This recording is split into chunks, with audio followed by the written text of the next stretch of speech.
Hello mga loves! Welcome to my mini vlogs or videos. So, for the long wait is over. So, mga mga 2 months kapin, January na mo ni siya gipangandoy. So, karon pa gid siya sa may katapusan gigawas kay tungod nag-alanganin mi sa among down payment. So, karon nigawas na gid siya ug niabot na gid siya. So, dako kay nagpasalamat sa kahitasan nga niabot na gid siya nga among gipangandoy no nga madugangan ang among truck kay ay lisod na.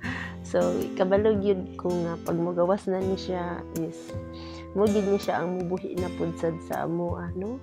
So dako kay nagpasalamat sa amo Lord, salamat jud kayo nga itagaan sad nimo og dugang nga kuan ang negosyo sa GR Block. So daghan kayong salamat, hope unta nga kani more blessings pa mo karga pa ni siya daghan nga kwarta agoy Ginoo ko kaya hay bagyo no.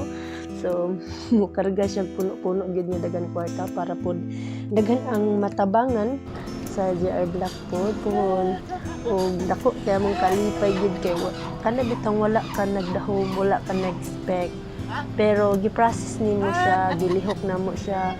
Pero wala mi nagtuo nga agad-agad din siyang bugawas kay taliwala sa mga pagsulay nga among nangagian sa mga niaging bulan abot na siya og tuod man nga kay akong mga anak kay mo nakay min sila og gimingaw sila sa ako gakos sila og idiretso na din namo siya og publishing kay father. So mas lami magud siya before siya uli sa amo sa yarda naka-blaze na gid siya daano kay mas importante gid niya unahon nato ang Ginoo sa tanan. So salamat kayo Father sa imong pag-blessings no. Naanad na gid na si Father every time nga namin new car return di gid na siya diretso. So that's it lang gyud.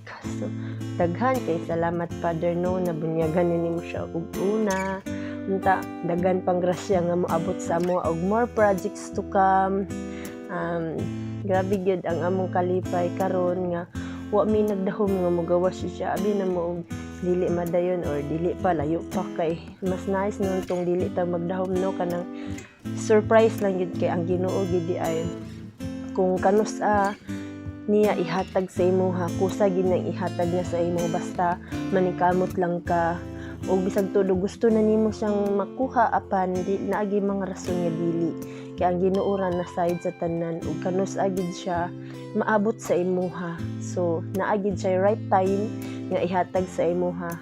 So karon mo na sad ni ang drivean sa akong agaw nga siya na po yung magbag-on sa diyang drivean karon nga dump truck ug ang iyan sang angkol may mo drive atong among isa atong pinakauna namo nga huho karon is asyam ano ba to na truck no na dump truck nga huho man to among niagi karon kay shakman na ni.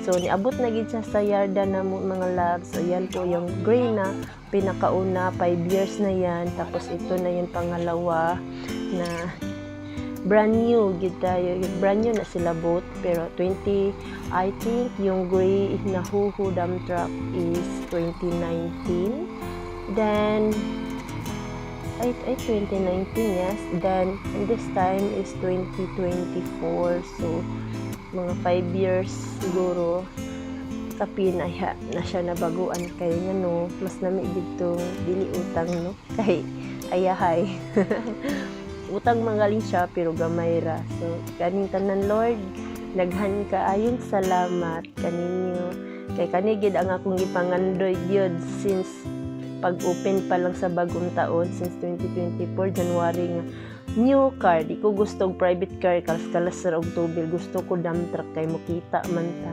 So that's it, thank you for watching. I love you all. Thank you Lord, thank you sa tanan og salamat kayo Julian Kagadas sa imong pagkugi adlaw-adlaw sa among mga trabahante. God bless us all. That is Maris Mainit.